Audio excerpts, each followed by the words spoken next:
주님이 오늘 우리에게 주신 말씀은 사도행전 4장 32절부터 35절 말씀입니다. 믿는 무리가 한 마음과 한 뜻이 되어 모든 물건을 서로 통용하고 자기 재물을 조금이라도 자기 것이라 하는 이가 하나도 없더라. 사도들이 큰 권능으로 주 예수의 부활을 증언하니 무리가 큰 은혜를 받아 그 중에 가난한 사람이 없으니 이는 밭과 집 있는 자는 팔아 그 판 것의 값을 가져다가 사도들의 발 앞에 두매 그들이 각 사람의 필요를 따라 나누어 줍니다. 예루살렘 교회가 놀랍도록 성장했습니다.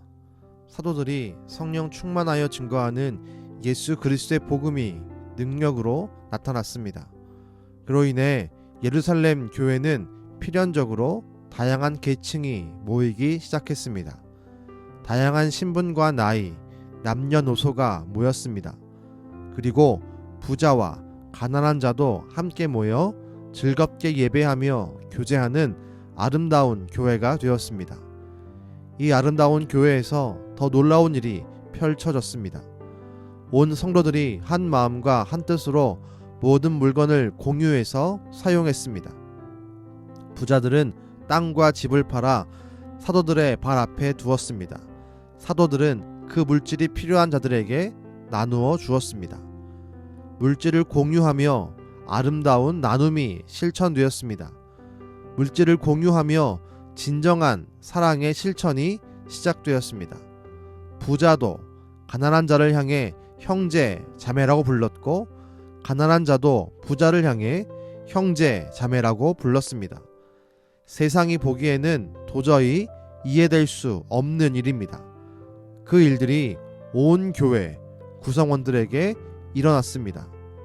대체 어떻게 이 일이 예루살렘 교회 안에 펼쳐지게 되었을까요? 그 힌트가 33절에 기록되어 있습니다. 사도들이 큰 권능으로 주 예수의 부활을 증언하니 무리가 큰 은혜를 받아 무리들이 큰 은혜를 받았습니다.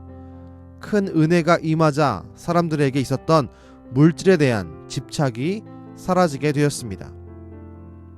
자기 손에 더 많이 쥐고 싶어하는 욕망인 집착을 내려놓게 되었습니다.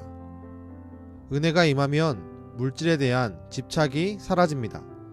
오히려 이 물질을 하나님을 위해 다른 사람을 위해 어떻게 사용해야 할지에 더 관심을 두게 됩니다. 그렇다면 물질에 대한 집착만이 사라질까요? 아닙니다. 우리에게 은혜가 임하면 우리를 속박하고 있고 우리를 몰아붙이고 있던 집착에서 노임받게 됩니다. 내 생각에 대한 집착이 사라지고 하나님의 뜻을 구합니다.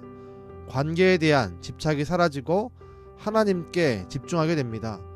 내가 하고 싶은 일에 대한 집착이 사라지고 하나님께 순종하려는 마음이 흘러 넘치게 됩니다. 혹시 우리 마음속에 나를 몰아세우고 스트레스를 주는 집착이 있지는 않습니까?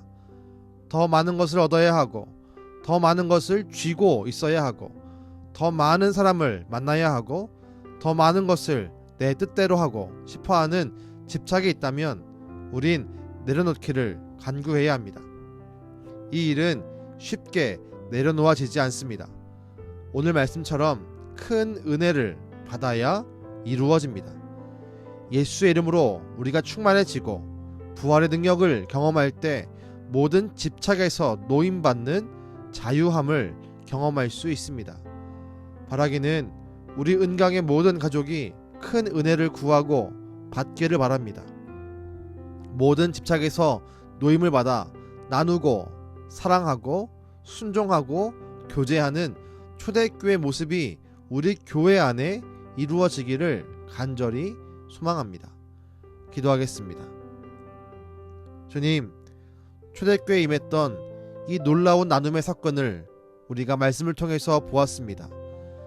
그 교회에 큰 은혜가 임하자 사람들이 가지고 있던 물질에 대한 집착이 사라지고 나누고 사랑하며 교제하고 순종하는 것들이 보여지기 시작했습니다. 주여, 그 역사가 우리에게도 우리 교회에도 이루어지기를 간절히 원합니다. 물질에 대한 집착만이 아니라 우리를 잡고 있는 수많은 집착들과 수많은 매임에서 우리를 자유롭게 하여 주시옵소서. 예수님의 이름으로 선포할 때 자유로워지는 놀라운 은혜를, 그 큰 은혜를 우리 가운데 부어 주시옵소서. 지금도 우리를 자유롭게 하시는 예수님의 이름으로 기도드렸습니다. 아멘.